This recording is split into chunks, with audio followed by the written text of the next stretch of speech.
Hello, class 12th. Welcome to the channel Economics Classes by Gaurav Dudeja and welcome to Indian Eco One Short Revision Series. इस Indian eco की one short revision series में अब तक हम लोग कर चुके हैं न्यू इकोनॉमिक पॉलिसी 1991 तक, बोले तो एलपीजी पॉलिसी, इकोनॉमिक रिफॉर्म्स, यहां तक हम कर चुके हैं। और मैंने हर चैप्टर में आपको एक चीज करने के लिए बहुत फोर्स किया है कि आप indirect questions, hots, NCERT question, value based question और केस बेस्ड क्वेश्चन जितना हो सके उतना प्रैक्टिस करो। आज फिर से बोल रहा हूं और बोलता रहूंगा, चाहे आप इरिटेट हो जाओ, कोई दिक्कत नहीं है, क्योंकि ये इंपॉर्टेंट चीजें हैं। इनको करोगे तो बात बनेगी, वरना बात नहीं बनेगी बॉस। तो इनडायरेक्ट क्वेश्चंस अच्छे से करना हर चैप्टर के। कहीं दिक्कत आती है मुझे आप बता दो, किसी भी चैप्टर में। आज हम क्या कर रहे हैं, इंडियन इको में इकोनॉमिक रिफॉर्म वाले चैप्टर के बाद जो नेक्स्ट चैप्टर आता है, आप सबको अच्छे से पता है, that is human capital formation. उसके बाद rural development and employment and environment, उसके बाद हम करेंगे इंडिया चाइना पाकिस्तान वाला चैप्टर। तो अभी हम चल रहे हैं ह्यूमन कैपिटल फॉर्मेशन की तरफ। इस चैप्टर में से भी एक एक नंबर वाले, देखो मेरे को सब पता है कि एमसीक्यूज, देखो सब पता है मींस ये नहीं कि मैं भगवान हूं। इन एमसीक्यूज वाले जो क्वेश्चन हैं ये किस चैप्टर में से बन सकते हैं, इनडायरेक्ट क्वेश्चन कहां से बन सकते हैं, केस स्टडीज कहां से बन सकती हैं, ये सारी बातें आपको बता सकता हूं मैं। जहां तक मुझे पता है वहां तक मुझे पता है कि हाँ ये है, तो थोड़ा सा ट्रस्ट तो करना पड़ेगा आपको। तो अब इनडायरेक्ट क्वेश्चंस कहां से बनेंगे, चैप्टर 4 में बताया था मैंने आपको, वहां से बनते हैं, चैप्टर 3 से बनते हैं। ह्यूमन कैपिटल फॉर्मेशन में छोटे छोटे क्वेश्चन निकल के आते हैं, MCQs question, assertion based question, या काफी सारी बातें हैं। तो उस एक एक नंबर वाले क्वेश्चन पे ध्यान देना। अब ऐसा नहीं है कि इस चैप्टर में से 3 मार्क का क्वेश्चन नहीं आएगा, 4 मार्क का क्वेश्चन नहीं आएगा, आ सकता है, बट ज्यादा चांसेस, ज्यादा चीजें यहां से 1 मार्क का क्वेश्चन बनने की है। तो अब ध्यान देना वो कहां पर है। तो ह्यूमन कैपिटल फॉर्मेशन में सबसे पहले मैं क्या करा रहा हूं आपको कि ह्यूमन कैपिटल फॉर्मेशन होता क्या है। बहुत सारे बच्चों को अब तक नहीं पता ह्यूमन कैपिटल फॉर्मेशन होता क्या है। ह्यूमन कैपिटल क्या है, फिजिकल कैपिटल क्या है ना, फाइनेंशियल कैपिटल क्या है, बहुत सारी अलग अलग कैपिटल होती है, नेचुरल कैपिटल क्या है। तो हम बात कर रहे हैं ह्यूमन कैपिटल की। ह्यूमन, हम ह्यूमन खड़े, आप भी ह्यूमन, हम भी ह्यूमन। तो ह्यूमन और ह्यूमन कैपिटल में फर्क है। एक इंसान के अंदर आप एजुकेशन डाल दो, भर भर के नॉलेज डाल दो, एक्सपीरियंस डाल दो, एक्सपीरियंस के बाद स्किल्स डाल दो, बहुत सारी चीजें डाल दो, तो वो इन्वेस्टमेंट है उसके अंदर इन्वेस्टमेंट करो। उसके बाद जो चीज निकल के आएगी, वो नॉलेजेबल इंसान, हर उसको चीज पता है, सारा काम अच्छे से कर सकता है, प्रोडक्टिविटी से कर सकता है, ज्यादा इनकम लेके आ सकता है। तो ह्यूमन कैपिटल क्या होता है, stock of skilled, educated, experience. ऐसे लोग अगर कंट्री में ज्यादा से ज्यादा होंगे, हम बोलेंगे हमारी कंट्री में ह्यूमन कैपिटल फॉर्मेशन हो रहा है और उससे ह्यूमन डेवलपमेंट हो सकती है। तो ह्यूमन कैपिटल क्या है, human capital is a stock of educated, skilled, expertise people in a nation over a period of time. Human capital formation क्या है, फॉर्मेशन मतलब जोड़ना, एडिशन करना। अगर आप अपनी कंट्री के ह्यूमन कैपिटल को और बढ़ाते जा रहे हो, बढ़ाते जा रहे हो, बढ़ाते जा रहे हो, तो आप ह्यूमन कैपिटल फॉर्मेशन कर रहे हो। समझ रहे हो, ह्यूमन कैपिटल एक स्टॉक हो गया, ह्यूमन कैपिटल फॉर्मेशन करना एक एक फ्लो कॉन्सेप्ट हो गया। समझ रहे हो मेरी बात। तो ह्यूमन कैपिटल फॉर्मेशन, दोनों में फर्क है। आपको सारी चीजें यहां गिवन है। ह्यूमन कैपिटल क्या होता है, देखो ह्यूमन रिसोर्स बोल लो, ह्यूमन कैपिटल बोल लो, ऐसे लोग जिनके अंदर एजुकेशन है, नॉलेज है, स्किल है, टैलेंट है, एक्सपीरियंस है, वो ह्यूमन कैपिटल है, वो एक स्टॉक कॉन्सेप्ट है। लेकिन अगर हम ह्यूमन कैपिटल फॉर्मेशन की बात करें तो एक प्रोसेस है ह्यूमन कैपिटल के स्टॉक को बढ़ाते जाना, एडिंग। तो ये फ्लॉ कॉन्सेप्ट हुआ। ये देखो 1 मार्क के क्वेश्चन बन सकते हैं इस चैप्टर में से, पहले बता रहा हूं आपको। अगर ह्यूमन कैपिटल, फिजिकल कैपिटल और फाइनेंशियल कैपिटल में आपको डिफरेंस जानना है थोड़ा थोड़ा, तो क्या है, physical capital is man made thing, machine, equipment, tool किसने बनाया, इंसान ने बनाया। तो फिजिकल कैपिटल मतलब मशीनरी, इक्विपमेंट्स, टूल्स जो मैन मेड थिंग्स हैं और प्रोडक्टिव होती हैं, इससे हम प्रोडक्शन कर सकते हैं, फर्दर इनकम जनरेट कर सकते हैं। फर्दर कैपिटल कोई भी हो, इनकम जनरेट आप कर पाओगे। उसके अलावा फाइनेंशियल कैपिटल क्या है, सिक्योरिटीज, पेपर क्लेम्स जो होते हैं, बॉन्ड्स होते हैं, शेयर्स होते हैं, सब क्या है, फाइनेंशियल एसेट्स हैं जिनका रिटर्न आपको मिलता है 1 ईयर के अंदर, आप देखते हो कि लिक्विड हो जाते हैं, उन्हें बोलते हैं फाइनेंशियल कैपिटल। उसके अलावा ह्यूमन कैपिटल क्या है, मैंने बताया आपको कि stock of skilled, expertise people in a nation is called human capital.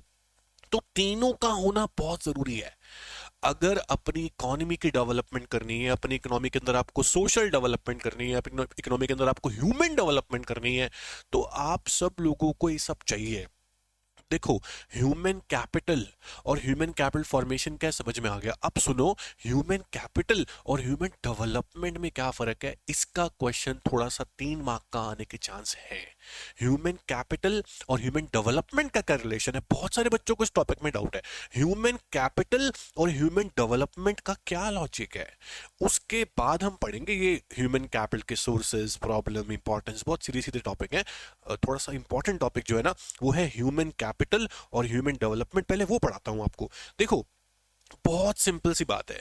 आप मुझे बताओ, ह्यूमन कैपिटल और ह्यूमन डेवलपमेंट, मेरे को वर्ड पढ़ने से समझ में आता है, शायद आपको भी आ रहा होगा, कि ह्यूमन कैपिटल एक कॉज है, ह्यूमन कैपिटल एक जरिया है अपनी कंट्री के अंदर डेवलपमेंट लाने का। कौन सी डेवलपमेंट? Human development. अगर मैंने एक लाइन बोली कि जापान जो है ना वहां पर ह्यूमन डेवलपमेंट बहुत ज्यादा है और इंडिया में ह्यूमन डेवलपमेंट बहुत कम है एज कंपेयर टू जापान, तो अब क्या समझोगे इस स्टेटमेंट से? आप ये समझोगे कि वहां के जो लोग हैं ना वो टेक्नोलॉजिकल बंदे हैं, नॉलेजेबल बंदे हैं, एजुकेटेड बंदे हैं, स्किल्ड हैं। यही तो मतलब है कि ह्यूमन कैपिटल। देखो, जितने ज्यादा आप अपनी कंट्री के बच्चों को पढ़ाओगे, जितने ज्यादा आप अपनी कंट्री के लोगों को स्किल्स दोगे, उतना ज्यादा उस कंट्री में ओवरऑल ह्यूमन डेवलप्ड मिलेगा। तो इस लाइन का मतलब समझो, दिमाग में घुसाओ कि ह्यूमन कैपिटल से ही ह्यूमन डेवलपमेंट होती है। ह्यूमन डेवलपमेंट एक वाइडर प्रोसेस है, ह्यूमन कैपिटल एक कॉज है। Human capital is cause, human development is the effect, human development is the result. तो ह्यूमन डेवलपमेंट एक वाइडर कंसेप्ट होता है जो ह्यूमन कैपिटल से ही बनता है। अगर आपकी कंट्री में ह्यूमन कैपिटल ओवर टाइम बढ़ता चला जाएगा, फॉर्मेशन होता चला जाएगा, तो आपकी कंट्री में भी एक दिन ह्यूमन डेवलपमेंट हो जाएगी, आप डेवलप कंट्री कहलाओगे। कहने का मतलब ये है। तो कैसे होगा ये? जब हमारी कंट्री में लिटरेसी रेट 95%, 98%, 100% पहुंच जाएगा, जब हमारी कंट्री के अंदर सब लोग स्किल्ड होंगे, जब हमारी कंट्री के अंदर सब लोग हेल्दी होंगे, हम बोलेंगे ह्यूमन कैपिटल हो गया और ह्यूमन डेवलपमेंट फाइनली आ गई है। तो ह्यूमन डेवलपमेंट थोड़ा सा आप पढ़ो कि यहां पर क्या लिखा है, मेरी बातें समझ में आपको आ गई होंगी। तो हम कह सकते हैं ना कि ह्यूमन कैपिटल और ह्यूमन डेवलपमेंट कोरिलेटेड, हम बोलते हैं पॉजिटिव या डायरेक्टली रिलेटेड है। जितना ज्यादा कंट्री में ह्यूमन कैपिटल होगा उतनी ज्यादा कंट्री में ह्यूमन डेवलपमेंट होगी। So simple is that. अब देखो, ह्यूमन कैपिटल क्या था? आप सबको पता है, स्किल्ड, एजुकेटेड, एक्सपीरियंस लोग जो होने चाहिए, वो इनपुट है एक तरह से। ये इनपुट हमारी स्ट्रांग होगी ना तो आउटपुट प्रोडक्टिविटी ज्यादा आएगी, और ये ज्यादा होगा तो अपनी कंट्री के अंदर ह्यूमन कैपिटल बढ़ने से ह्यूमन डेवलपमेंट भी होगी। लिखा हुआ है human development is and itself. And मतलब समझते हो? एंड नहीं, एंड मतलब कि ये फाइनल रिजल्ट एक तरह से। It refers to development of individual as a valuable citizens, valuable personalities. एक एक बंदा अच्छी पर्सनालिटी का बंदा है, अपना एटिकेट से बात करता है, एथिक्स उसके अंदर है, सब चीजों को डिसिप्लिन में वो रह के करता है, तो वो कौन है? वो ह्यूमन कैपिटल ही होगा भाई।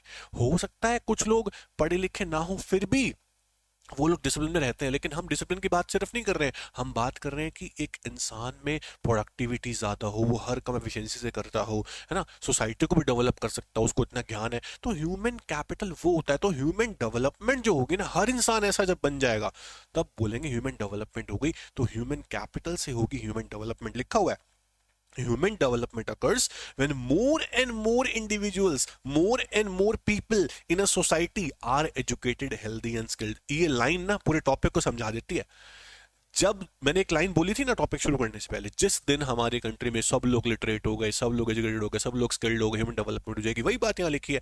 ह्यूमन डेवलपमेंट जो होता है वो कैसे होता है? जब सारे इंडिविजुअल एजुकेटेड हो, हेल्दी हो, स्किल ओरिएंटेड हो, तब होता है ह्यूमन डेवलपमेंट। तो आप सोचो, ह्यूमन डेवलपमेंट तो फाइनल रिजल्ट है ना, वो तब होगा जब ह्यूमन कैपिटल बढ़ता चला जाएगा। मेरी बात आपको समझ में आ रही होगी।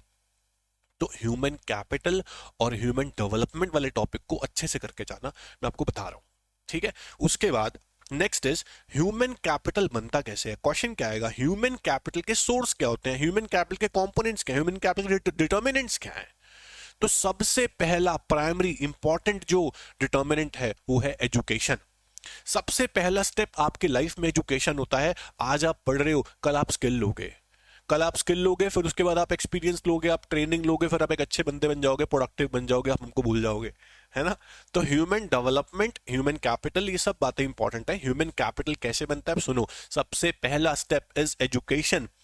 एजुकेशन, ठीक है, एजुकेशन के साथ साथ हम लोग बीमार भी पड़ जाते हैं, कभी डिप्रेशन आ गया, कभी सोचने लग जाते हैं, ओवर थिंकिंग करते हैं, हेल्थ खराब कर लेते हैं अपनी, तो सिकनेस आती है, बीमारी आती है। बीमारी आने के बाद क्या होता है कि हम पैसा खर्च करते हैं हेल्थ पे। तो एक्सपेंडिचर ऑन हेल्थ कहते हैं a sound mind in a sound body. अगर आपकी बॉडी ठीक है, आप हेल्दी हो, बीमार नहीं पड़ते, आपका दिमाग बहुत फास्ट चलता है। लेकिन अगर आपकी बॉडी हेल्दी नहीं है, आपका दिमाग काम नहीं करेगा, तो sound mind in a sound body, तो पहले बॉडी को अच्छा रखो, हेल्दी रहो, उस पर खर्चे करो। खर्चे किस चीज पे? बच्चा पैदा होता है ना, वैक्सीनेशन शुरू हो जाती है, पता है इंजेक्शन लगते हैं बहुत सारे, तो वो भी खर्चा है, उसे काउंट किया गया इसके अंदर। और एंड तक मैं कह रहा हूं, जब तक देखो कोविड आया था, सबको वैक्सीनेशन लगी, खर्चा हुआ, कहीं को फ्री लगी, लेकिन खर्चा तो होता है।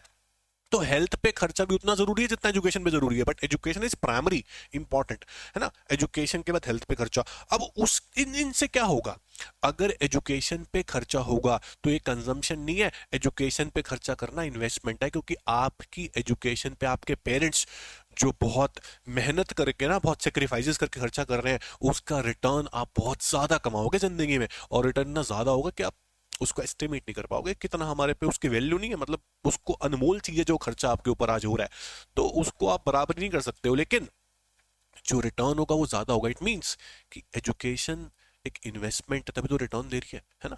कभी कोई सोचता नहीं एजुकेशन में खर्चा करने से पहले कि कितना रिटर्न मेरे को मिलेगा इस बच्चे से, मैं कितना खर्चा कर रहा हूँ। तो ये चीज लिखनी है आपको, है ना। एजुकेशन का रिटर्न जब आता है तो बहुत फार एक्सीड होता है, उसको हम कैलकुलेट कभी नहीं करते हैं। जो खर्चा कर रहे हैं हम करते जाते हैं एजुकेशन पे, रिस्पॉन्सिबिलिटी समझते हैं आपके पेरेंट्स, आपके कई पेरेंट्स तो लोन तक ले लेते हैं एजुकेशन में खर्चा करने के लिए। सब बातें लिखी हैं इसके अंदर।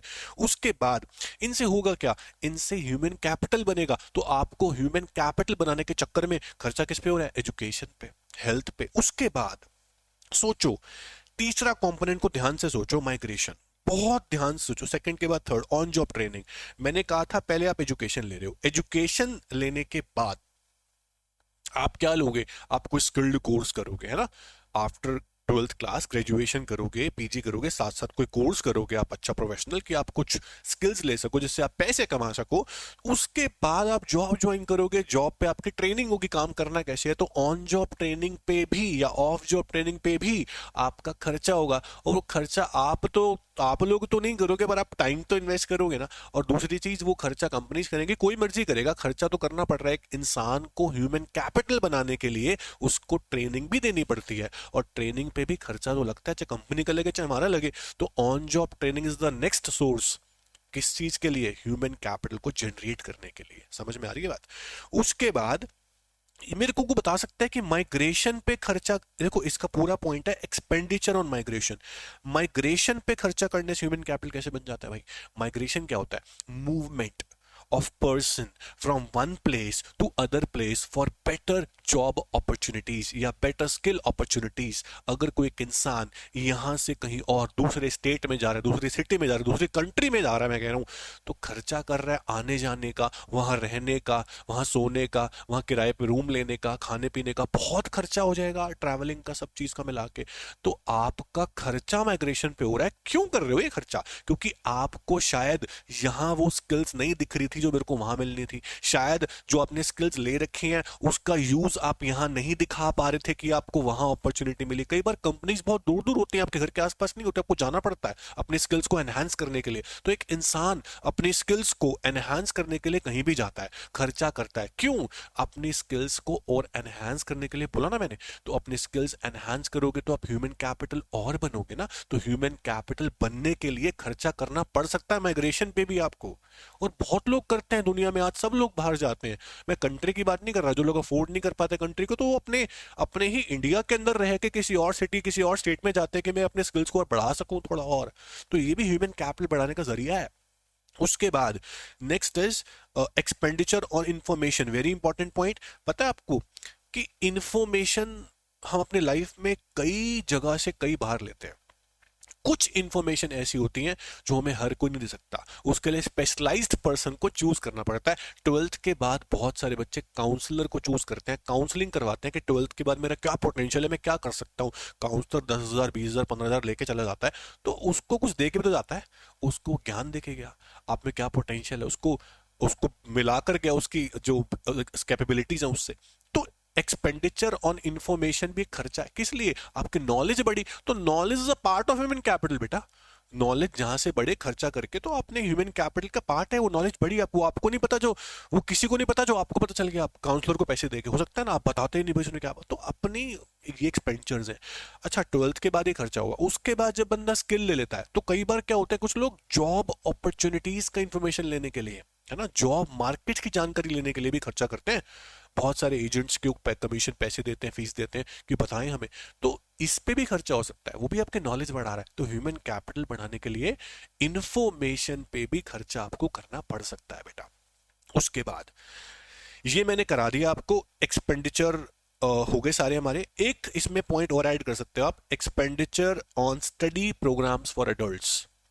जिन लोगों ने फॉर्मल एजुकेशन ले ली है, थोड़े बड़े हो गए हैं, टीन के ऊपर हो गए हैं, पर गांव में रहते हैं और उन्हें कुछ स्किल्स चाहिए, तो कई बार क्या होता है, एनजीओज या खुद गवर्नमेंट कुछ स्पेशल प्रोग्राम्स लॉन्च करती है कि लोगों के स्किल्स को बढ़ाने के लिए, है ना, स्किल इंडिया मिशन देखा होगा आपने, तो वहां भी अगर आपका कुछ खर्चा करना पड़ रहा है, गवर्नमेंट खर्चा कर रही है आपके लिए, इससे आपके स्किल्स इंप्रूव होंगी, तो ह्यूमन कैपिटल का पार्ट है स्टडी प्रोग्राम फॉर एडल्ट्स, ये गवर्नमेंट करती रहती है टाइम टाइम पे, वहां पे लोग कुछ लोग पार्टिसिपेट करते हैं नॉलेज बढ़ाने के लिए।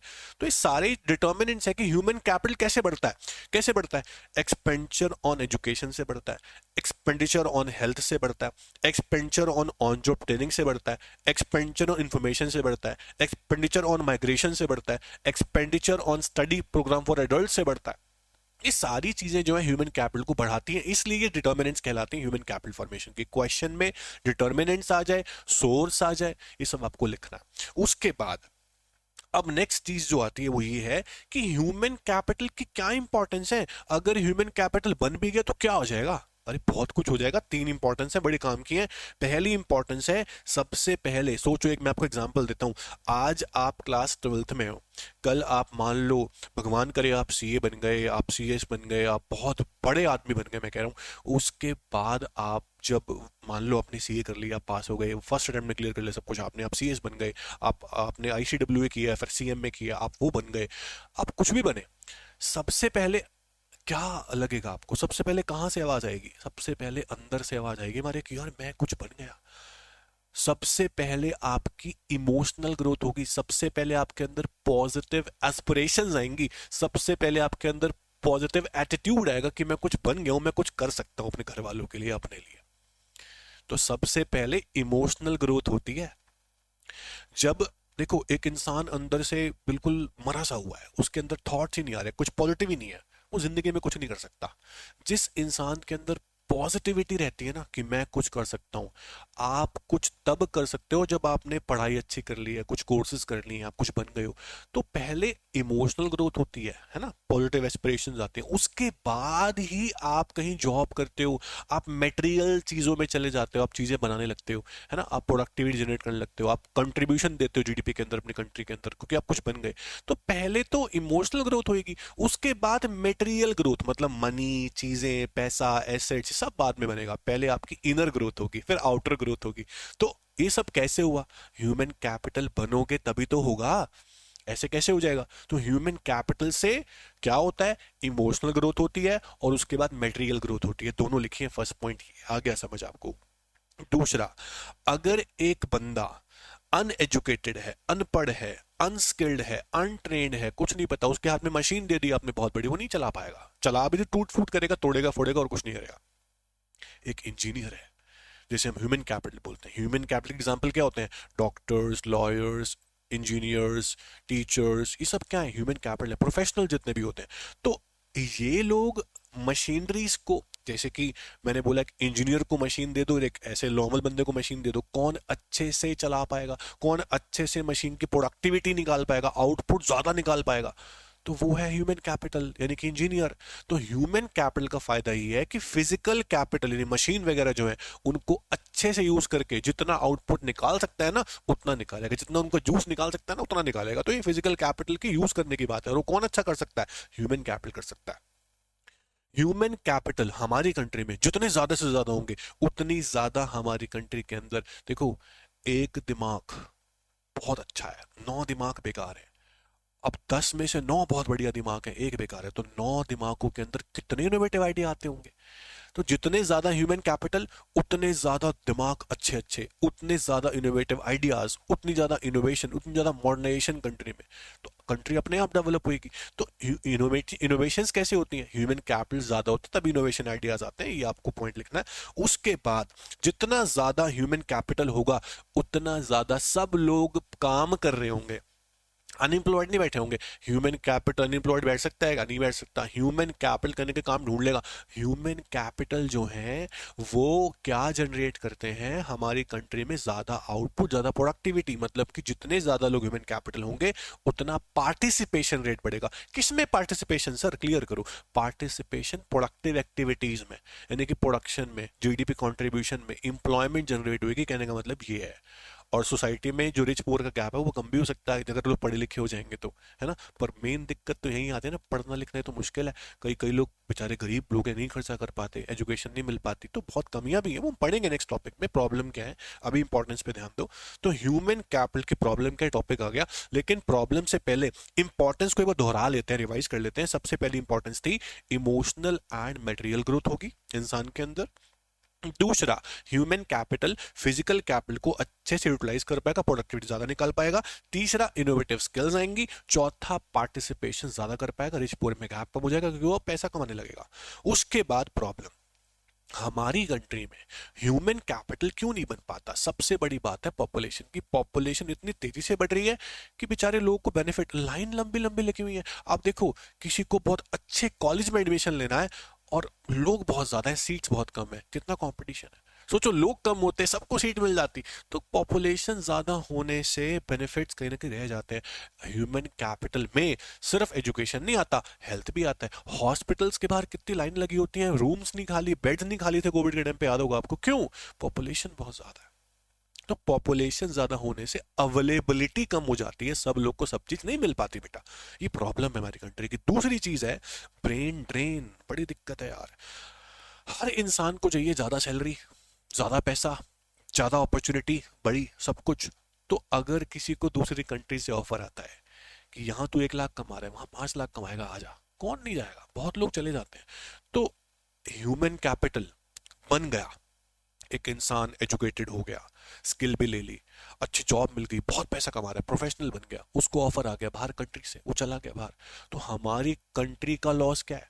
हमारी कंट्री से ब्रेन का ड्रेन हो गया, हमारी कंट्री से ह्यूमन कैपिटल जो दिमाग वाला बंदा था वो चला गया, हमारी कंट्री में कम हो गया ह्यूमन कैपिटल, पहले ही कमी है और कम हो गया। तो कभी कभी लोग क्या होते हैं, यहाँ पर एजुकेशन लेते हैं, यहाँ पर ट्रेनिंग, यहाँ पर जॉब, यहाँ पर स्किल, और चले जाते दूसरी कंट्री के अंदर फॉर बेटर जॉब अपॉर्चुनिटीज। तो हमारी कंट्री का नुकसान है, हमारी कंट्री के लिए प्रॉब्लम है ना, कि ब्रेन ड्रेन हो रहा है। दूसरा, तीसरा point, deficient man power planning. इस पे मार्क कर लेना, वेरी वेरी इंपॉर्टेंट।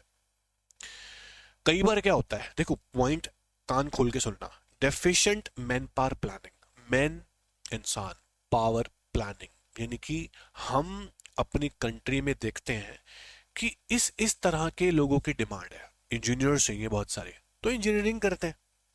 हम देखते हैं डॉक्टर्स की कमी है, डॉक्टर्स बहुत सारे चाहिए, तो डॉक्टरी करते हैं। पर हमारी कंट्री में उल्टा होता है थोड़ा सा। क्या होता है कि जो मेरा दोस्त कर रहा है वो मैं करूंगा, चाहे मार्केट में स्कोप ना हो, कोई दिक्कत नहीं, जहां दोस्त जा रहा है वहां मैं जाऊंगा, पीछे पीछे पीछे पीछे, जहां 10 लोग जा रहे हैं मैं भी वहां जाऊंगा। भेड़ चाल सुना होगा आपने एक वर्ड।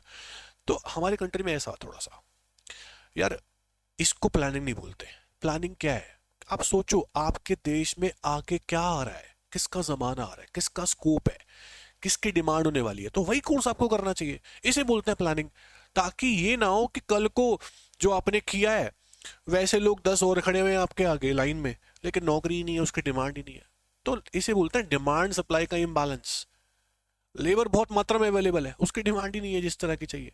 तो मैन पावर प्लानिंग क्या होता है कि प्रॉपर सोच समझ के, देख के कि मुझे क्या करना चाहिए, किसका स्कोप है, किसकी आगे डिमांड है। तो मैन पावर प्लानिंग करोगे तो ह्यूमन कैपिटल का यूज अच्छे से कर पाओगे, बन पाओगे। नहीं करोगे तो आप खाली बैठे रह जाओगे, जॉब नहीं मिलेगी आपको। इसलिए बोलते हैं भेड़ चाल मत चलो। आप देखो, रिसर्च करो मार्केट में क्या चल रहा है, किसकी डिमांड होने वाली, किसका जमाना है, वो प्लानिंग करके चलो आप। ठीक है। उसके बाद next is insufficient on job training in primary sector. Primary sector, secondary में ट्रेनिंग अवेलेबल है, इंडस्ट्रीज में हर तरह की ट्रेनिंग अवेलेबल है, सर्विस सेक्टर में ट्रेनिंग अवेलेबल है। अरे एग्रीकल्चर में फार्मर्स को ट्रेनिंग भी तो मिलनी चाहिए, एग्रीकल्चर कैसे करना है। हमारी कंट्री में आज भी मैं कह रहा हूं अराउंड 48-47% पॉपुलेशन एग्रीकल्चर पे डिपेंड है, लेकिन उसके बाद भी अपना research centres, training centre agriculture के बहुत कम है।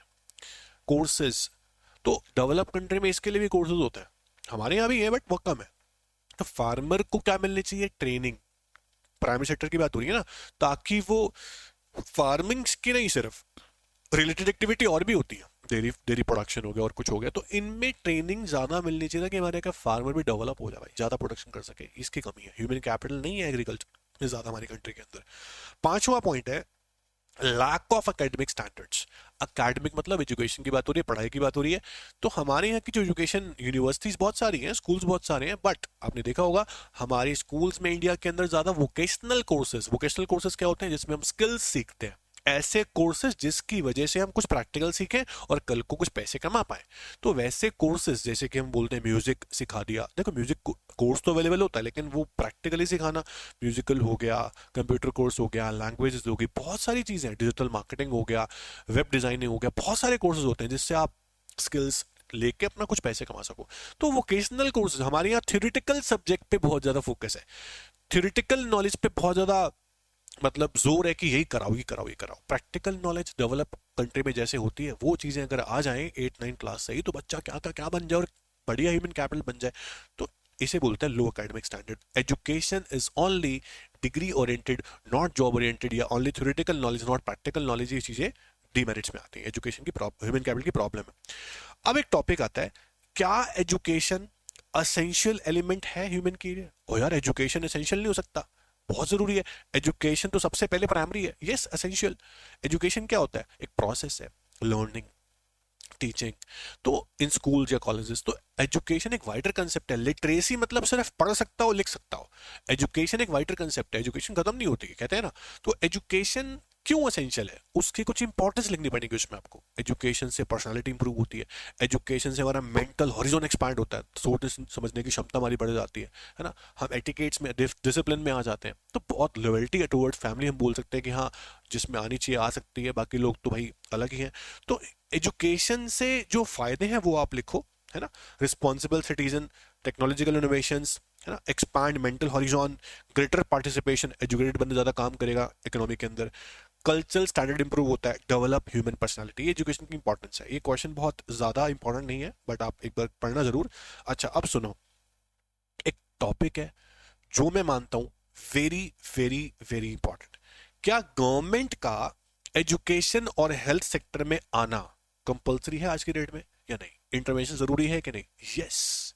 आज एजुकेशन और हेल्थ बहुत चैलेंजिंग बन गए हैं, इन पे बहुत ज्यादा खर्चा चाहिए। प्राइवेट सेक्टर खर्चा करता है तो उसके हिसाब से पैसे भी चार्ज करता है, जो सभी लोग अफोर्ड नहीं कर पाते। एजुकेशन और हेल्थ को क्या सब लोग आज अफोर्ड कर पाते हैं? नहीं, क्योंकि बहुत महंगा है। तो गवर्नमेंट अगर खर्चा करे, सेम प्राइवेट जैसी फैसिलिटीज गवर्नमेंट दे और गवर्नमेंट वेलफेयर के लिए काम करे, तो बहुत लोग इसकी जो है वो फायदे उठा पाएंगे, लेकिन अभी लोग नहीं उठा पाते हैं। तो गवर्नमेंट का ना जरूरी क्यों है, आपको लिखना पड़ेगा सबसे पहला पॉइंट कि इनमें ह्यूज इन्वेस्टमेंट चाहिए। प्राइवेट करेगा तो पैसे चार्ज करेगा, गवर्नमेंट करेगी तो वेलफेयर के लिए करेगी, और आज पुअर पीपल अफोर्ड नहीं कर पाते हैं ज्यादा इस चीजों को, इनको तो गवर्नमेंट को बीच में आना चाहिए। तो ये चीज इंपॉर्टेंट है। 3 पॉइंट डालना है इसके अंदर आप। उसके बाद कुछ फुल फॉर्म्स है जो करनी है आपको। एनसीईआरटी का काम क्या होता है? टेक्स्ट मटेरियल, है ना, वो मटेरियल जो आपका सिलेबस है, बुक्स हैं, वो छापना सिर्फ एनसीईआरटी। यूजीसी क्या होता है? यूनिवर्सिटी ग्रांट कमीशन, यूनिवर्सिटीज को फंडिंग देता है, रूल रेगुलेशन बनाता है। एआईसीटी, अपना एआईसीटी का काम क्या है? जो आपके इंजीनियरिंग कॉलेज होते हैं, है ना, नॉन मेडिकल वाले, और दूसरा आईसीएमआर मेडिकल वाले, इन सबके लिए बॉडी है। तो एआईसीटी क्या है? All India council technical education, और आईसीएमआर क्या है? Indian council for medical research. ये चारों फुल फॉर्म अच्छे से कर लेना, इनका काम क्या देख लेना। उसके बाद वेरी इंपॉर्टेंट, इंडिया में एक रूल बना, एक एक्ट बना, राइट टू एजुकेशन एक्ट 2009। उसमें कहा गया कि 6 से लेकर 14 साल के बच्चों को एजुकेशन फ्री दी जाए, ताकि सब लोग एजुकेटेड हो जाए। इसका एम था कि पूरा भारत साक्षर हो, साक्षर भारत जो था वो भी एक एम था। तो 2009 में एक्ट बना, राइट टू एजुकेशन एक्ट, ठीक है। 6 से लेके 14 साल के बच्चों को एजुकेशन फ्री दी जाएगी गवर्नमेंट स्कूल्स के अंदर, फ्री ऑफ कॉस्ट। ये इंपॉर्टेंट है। एजुकेशन फिर भी आज चैलेंजिंग है। एजुकेशन चैलेंजिंग क्यों है आज? ये क्वेश्चन अगर आ गया, आपको क्वेश्चन बनेगा क्या एजुकेशन आज भी चैलेंजिंग है? आप बोलोगे यस। बोलोगे क्यों चैलेंजिंग है? क्योंकि आज भी गवर्नमेंट को जितना खर्चा एजुकेशन पे करना चाहिए उतना गवर्नमेंट नहीं कर पाती। किसने बताया? देखो, एक कमीशन थी इंडिया में, एजुकेशन कमीशन सेटअप हुई ये देखने के लिए कि एजुकेशन में क्या क्या अचीवमेंट हमें करनी है, उसके लिए क्या खर्चा करना पड़ेगा। तो एजुकेशन कमीशन ने रिकमेंड किया कि गवर्नमेंट को 6% खर्चा एजुकेशन पे करना पड़ेगा जीडीपी का। किसका? जीडीपी का 6% खर्चा, तब जाके आप अचीवमेंट एजुकेशन में ले सकते हो। फिर उसके बाद एक कमेटी को अपॉइंट किया गया, तापस मजूमदार कमेटी। तापस मजूमदार कमेटी को अपॉइंट किया गया 1998 में। वहां क्या कहा गया, इस कमेटी ने क्या कहा कि अगर आपको एजुकेशन में अचीवमेंट चाहिए तो आपको कम से कम 1.37 लाख करोड़ रुपए खर्च करने पड़ेंगे, तब जाके 2030 तक एजुकेशन अचीवमेंट हो पाएंगे। और देखा गया गवर्नमेंट को 6% खर्चा जीडीपी पे करना चाहिए, पर गवर्नमेंट सिर्फ 3-4% ही कर पाती है। इसलिए एजुकेशन आज भी चैलेंजिंग है। ये इंपॉर्टेंट है। एजुकेशन कमीशन सेटअप कब हुई? 1964-66 ऐसे लिखा आपकी किताब में। और तापस मजूमदार कमेटी 1998, इनके जो एस्टिमेट्स थे 1.37 लाख करोड़ इसका और 6% इसका, इन एस्टिमेट्स को याद करना, ये क्वेश्चन बनेंगे 1 मार्क के अंदर। ठीक है, तो क्या देखा गया कि आज भी हमारी कंट्री के अंदर बहुत सारे लोग इलिटरेट हैं। आज भी कहते हैं 36 करोड़ पॉपुलेशन इलिटरेट है, तो चैलेंजिंग कैसे नहीं होगा एजुकेशन? आज भी एजुकेशन में पूरी तरह से वोकेशनलाइजेशन आई नहीं है, वोकेशनल कोर्स अवेलेबल नहीं है, प्रैक्टिकल कोर्स अवेलेबल नहीं है, तो एजुकेशन चैलेंजिंग नहीं होगा तो क्या होगा? लोग थ्योरेटिकल नॉलेज लेते हैं, फिर अनएम्प्लॉयड रहते हैं, जॉब नहीं मिलती। तीसरा, जेंडर बायस आज भी है। अपना गर्ल्स को, गर्ल चाइल्ड को एजुकेशन लेने के लिए पूरा पूरा राइट नहीं है, ये बहुत बड़ी प्रॉब्लम है। उसके अलावा गांव के अंदर स्कूल्स की कमी है, लो रूरल एक्सेस लेवल। गांव के अंदर स्कूल्स बहुत दूर दूर हैं और बहुत गिने चुने हैं, अर्बन में ज्यादा है, तो इसे बोलते हैं लो रूरल एक्सेस लेवल। एजुकेशन हो या हेल्थ हो, प्राइवेट सेक्टर का रोल बहुत ज्यादा है, इसलिए बहुत महंगी है, ज्यादा प्राइस चार्ज करते हैं तो लोग अफोर्ड नहीं कर पाते, इसलिए चैलेंजिंग है। तो इन चैलेंजेस को दूर करने के लिए गवर्नमेंट को खर्चा करना चाहिए। कितना खर्चा करना चाहिए? 6% ऑफ जीडीपी। पर गवर्नमेंट कर कितना कर पाती है? 4 से 5% ओनली। तो ये है लो गवर्नमेंट एक्सपेंडिचर, भी एक प्रॉब्लम है। तो एजुकेशन चैलेंजिंग इसलिए है। ये सारे चैलेंज अगर दूर हो जाए, ठीक हो जाए, तो एजुकेशन अचीव हो जाएगी। जो पॉलिसी हमारी है उसके हिसाब से हम अचीवमेंट कुछ कर पाएंगे। तो ये सारी चीजें इस चैप्टर में पढ़ो अच्छे से, डिटेल में। आज मैंने आपको ना रिवाइज कराया। रिवाइज का मतलब सब जानते हैं कि आपको चैप्टर को याद दिलाना है। वो सारी बातें आपको याद तो आ गई होंगी, अब डिटेल में उसको पढ़ो, अच्छे से पढ़ो, तभी आपको समझ में आ पाएगा। तो इसके इनडायरेक्ट क्वेश्चंस कर लेना, हर चैप्टर के करने हैं, किस चैप्टर के नहीं छोड़ो आप इनडायरेक्ट क्वेश्चन, जितना करोगे उतना अच्छा है। इस चैप्टर के बाद रिवाइज कराऊंगा आपको रूरल डेवलपमेंट। इस चैप्टर को आज साथ साथ प्रिपेयर कर लो। कोई डाउट हो मुझे आप बताना। Thank you so much, take care, all the best.